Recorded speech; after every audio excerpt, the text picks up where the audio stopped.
சமைக்கும்போது ஒரு லவ்வோட சமைக்கணும்டா. அதான் பாதி ருசியே. வெங்காயம் நறுக்கும்போது கூட ரசிச்சு நறுக்கணும், லவ்வோட. வணக்கம் அண்ட் வெல்கம் டு இன்லாஸ் சமையல். இன்னைக்கு இந்த வீடியோல நம்ம பார்க்க போற டிஷ் முருங்கைக்காய் குழம்பு. அதுக்கு என்னென்ன தேவை, எப்படி செய்யலாங்கிறத பார்த்துடலாம் வாங்க. வணக்கம்ங்க. இப்போ இந்த முருங்கைக்காய் குழம்பு செய்கிறதுக்கு என்னென்ன பொருள் தேவைங்கிறத பார்க்கலாம். நான் சொல்லிடுறேன். ஃபஸ்ட்டு வந்து நான் தாளிக்கிறதுக்கு காஞ்ச மிளகாய் ஒரு 3 காஞ்ச மிளகாய் எடுத்து வச்சுருக்கேன். கொஞ்சம் பெரிய வெங்காயம் பாதி வெட்டி வச்சுருக்கிறேன். கொஞ்சம் கருவேப்பிலை எடுத்து வச்சுருக்கிறேன்.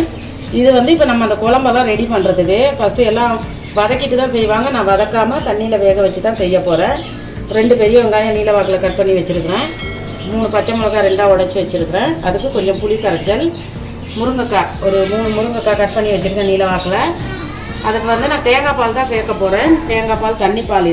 இது வந்து நம்ம லாஸ்ட்டாக ஊற்றிக்கிறதுக்கு தலைப்பால். இப்போ எப்படி பண்ணலாங்கிறத பார்க்கலாம்.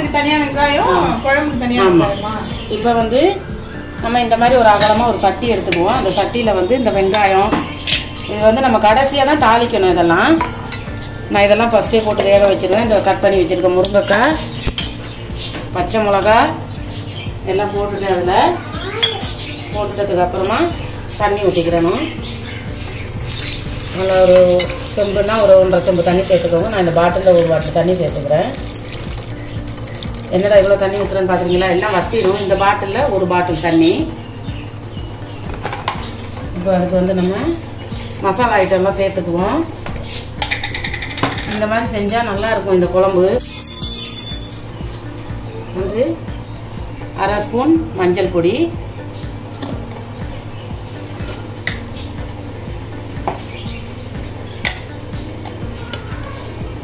1/2 ஸ்பூன் ஜீரகப்பொடி,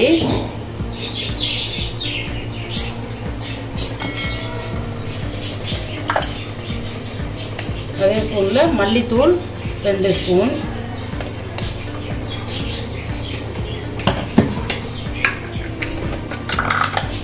மிளகாத்தூள் 2 ஸ்பூன். நமக்கு காரம் தேவைன்னா திரும்ப இன்னும் கொஞ்சம் சேர்த்துக்கலாம். மிளகுத்தூள் ஒரு 1/2 ஸ்பூன். இவ்வளோ போட்டு நம்ம நல்லா இதை இந்த கரண்டி வச்சு இப்படி மிக்ஸ் பண்ணிக்கிறணும். இதெல்லாம் வந்து நம்ம அடுப்பில் வச்சா நல்லா தண்ணியில் ஃபுல்லாக நல்லா வெந்துடும் காயெல்லாம். அதுக்கப்புறமா தான் அதில் ஒரு கரண்டி உப்பும் சேர்த்துக்கிட்டேன். பத்தலைன்னா அப்புறமா சேர்த்துக்கலாம். இப்போ நான் இதை அப்படியே ஒரு மூடி போட்டு அடுப்பில் வச்சு வேக வச்சிடப்போகிறேன். பாருங்க, நம்ம இந்த முருங்கைக்காயெல்லாம் தண்ணி ஊற்றி மசாலாலாம் போட்டு வேக வச்சோம். நல்லா வெந்து தண்ணியெல்லாம் வற்றிடுச்சு. இதுக்கு வந்து தக்காளி எல்லாம் தேவையே இல்லை. நம்ம தக்காளி சேர்க்க தேவையில்ல. பாருங்க, முருங்கைக்காயெல்லாம் உடையாமல் நல்லா வெந்து வற்றிருக்கு. இப்போ நான் வந்து இந்த தலைப்பால் அந்த 2வது பால் புளிஞ்சு வச்சுருக்கிறது சேர்த்துக்கிற போகிறேன். தேங்காய் பால் இல்லாமலே செய்யலாமா? தேங்காய் பால் இல்லாமலும் செய்யலாம். புளி கம்மியாக ஊற்றி தேங்காய் பால் ஊற்றி செஞ்சால் அதுக்கு டேஸ்ட்டு நல்லாயிருக்கும். புளிப்பும் தேங்காய் பாலும் ஆமாம், நல்லாயிருக்கும்.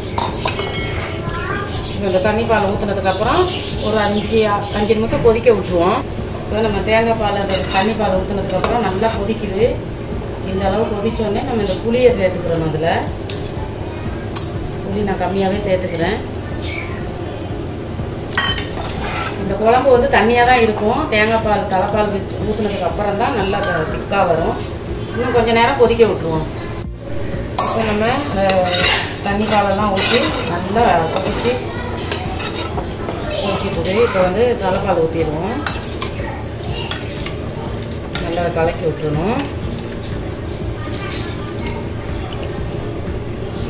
இது வந்து சாதத்தில் ஊற்றி சாப்பிட்ற மாதிரி நல்லா கொஞ்சம் தண்ணியாக இருந்தாலும் நல்லாயிருக்கும். இது கொதிக்கிறதுக்குள்ளே நம்ம தாளிக்கிறதுக்கு ரெடி பண்ணிடுவோம்.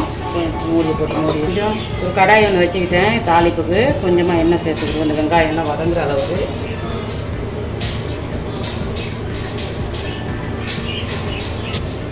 ஒரு 1.5 ஸ்பூன் கடுகு உளுத்தம்பருப்பு சேர்த்துக்குவோம்.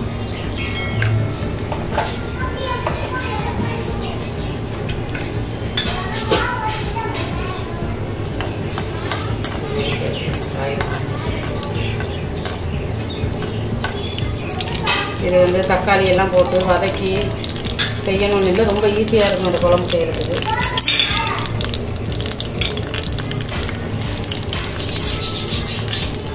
கொஞ்சம் கருவேப்பிலை அதையும் சேர்த்துக்குவோம்.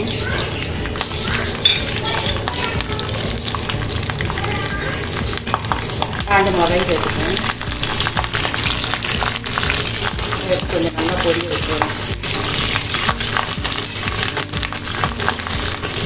நீங்கள் இந்த தாளிப்புக்கு வந்து சின்ன வெங்காயம் ஒரு 5-6 வெங்காயம் கூட சேர்த்துக்கலாம். பெரிய வெங்காயமாக இருந்தால் ஒரு பாதி சேர்த்துக்கலாம். நான் பாதி வெங்காயம் சேர்த்துக்கிறேன்.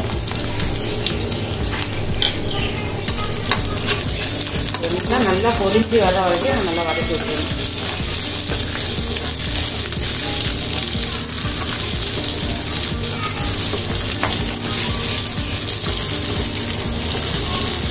வெங்காயம்லாம் கொஞ்சம் பொரியட்டும். இது பாருங்கள், இந்த வெங்காயம் காஞ்ச மிளகா கருவேப்பிலை எல்லாம் நல்லா பொரிஞ்சிடுச்சு. இப்போ நம்ம தாப்பால் ஊற்றி கொதிக்க விட்டுருக்கோம். அந்த குழம்புல இதை சேர்த்துக்கிடுவோம். இது எல்லாமே தாளிச்சு அப்புறம் அந்த குழம்பை கூட்டி கொதிக்க விடுறதை விட ஃபர்ஸ்ட் எல்லாத்தையுமே வேக வச்சுட்டு ஆமாம் தலைப்பால் எல்லாத்தையும் ஊற்றி கொதிக்க வச்சுட்டு அதுக்கப்புறமா தாளிச்சு வந்து இறக்கிட வேண்டியதான். நம்ம குழம்பு நல்லா நல்லா தாளிச்சு வைக்க சாம்பார் மாதிரி இதுவும் நல்லா சிம்பிளான ஒரு வாசனையாக இருக்கும். இப்போ நான் வந்து இதில் சேர்த்துட போகிறேன். இப்போ இந்த தாளிப்பை நான் இதில் சேர்த்துக்கிறேன். எப்பவுமே வந்து ஃபர்ஸ்ட் தாளிச்சு அப்புறம் குழம்பு கூட்டுறதை விட இல்லை எந்த ஒரு குழம்புலையோ ஒரு சட்னிலையுமே அந்த கடைசியாக தாளிச்சு ஊற்றும் போது அந்த தாளிச்ச ஸ்மெல் அதிகம் வாசனையோட நல்லா இருக்கும் பார்க்கறதுக்கு. குழம்பு நல்லா இருக்குது, பார்க்கவே நல்லா இருக்குது. பார்க்க இப்படி இருக்குது, நல்லா டேஸ்ட்டாக இருக்கும் ஊற்றி சாப்பிடும்போது. நமக்கு இன்னும் திக்காக வேணும்னா இன்னும் நீங்கள் வந்து குழம்பு இன்னும் கொஞ்சம் வத்த வச்சுக்கலாம். நாங்கள் எங்கள் வீட்டில் நிறைய பேர் நல்லா குழம்பு ஊற்றி சாப்பிடுவோம் நிறைய. அதனால் இந்த குழம்பு வந்து இப்படி வச்சாதான் இன்னும் நல்லாயிருக்கும். இது குயிக்காக ஒரு பொரியலோ முட்டை அப்பளம். அந்த குழம்புக்கு இன்றைக்கி வந்து நான் ஒரு கருவாடு சிக்கன் 65 மாதிரி ஒரு கருவாடு ஒன்று பொரிக்க போகிறேன். சிக்கன் 65 மாதிரி கருவாடா? ஆமாம், சிக்கன் 65 ஸ்டைலில் ஒரு கருவாடு பொரியல். ஸோ நல்ல சிம்பிளான ஒரு குயிக்கான ஒரு முருங்கைக்காய் குழம்பு எப்படி செய்யுதுன்னு பார்த்தீங்க. இதுக்கு தக்காளி எல்லாம் எதுவும் தேவையில்லை. குழம்பை கூட்டிட்டு அப்புறம் தாளித்து ஊற்றுறது தான். கண்டிப்பாக இதை வீட்டில் ட்ரை பண்ணி பாருங்கள். ட்ரை பண்ணிவிட்டு எப்படி இருந்ததுன்னு சொல்லுங்கள். இன்லா சமையலுக்கு சப்ஸ்கிரைப் பண்ணாதவங்க எங்கள் சேனலுக்கு சப்போர்ட் பண்ணுங்கள். மறக்காமல் சப்ஸ்கிரைப் பண்ணுங்கள். அடுத்த ஒரு நல்ல வீடியோட உங்களை சந்திக்கிறோம். until then bye. ஓகே, பாய்.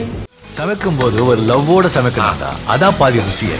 வெங்காயம் நறுக்கும் போது கூட ரசிச்சு நறுக்கணும், லவ்வோட.